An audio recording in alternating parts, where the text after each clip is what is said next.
අර අමිදුව නේද පාරේ හිටන් ඉන්නේ. ඕකා ටිකක් චාටර් කරලා ගන්න ඕන. මේ ඉන්නේ මෙතන අමිදුව.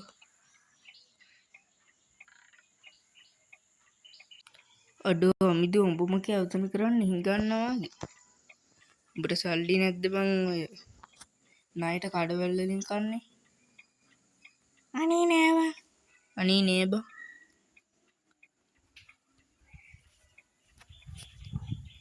ඉතින් මට සල්ලි නෑනේ. නා කරන්නද? උඹලට නම් ඉතින් අර වගේ බස්සක් කරි තියනවා මට නෑනේ. පුළුවන් නම් මට රුපියල් 100ක් දියම් බං. පිස්සුද බං රුපියල් 100ක් දෙන්න මං උඹට දෙයි කන්න. මං යන්න. මෝඩ මිදුව හිතන් ඉන්නේ කවුරු කියලාද දන්නේ නෑ.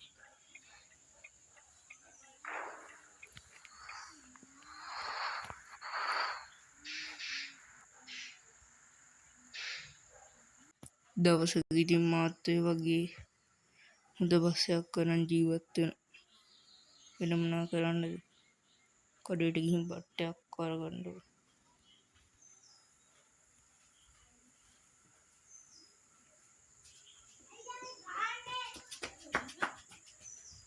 කඩේට යන්න ඕන ශනිකව බත් එකක් කරන්න.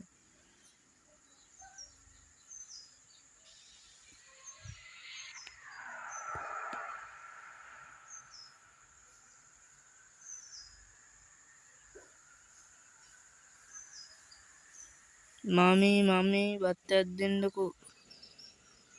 හරි පුතේ. රුපියල් 60යි. ඔය හැමදාම රුපියල් 60ට බත්තයක් දෙනවනේ මාමේ. උතුරු සල්ලි නෑ පුතේ.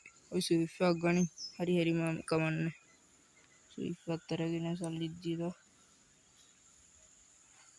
ගෙදරට යමු. ටීවී එක බලන්න.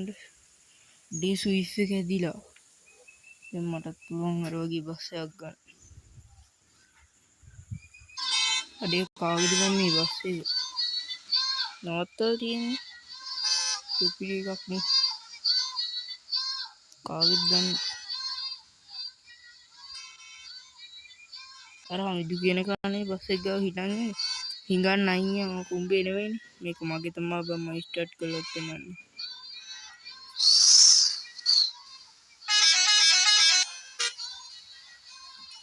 මේ බලපියේ. අඩේ මට සමාව යම්බා. අම්බ ගැන වැරදියට හිතන් ඉඳී. මට සමාව යම්බා. මන්නේ බං එකට. ඉතින් යාළුවනේ.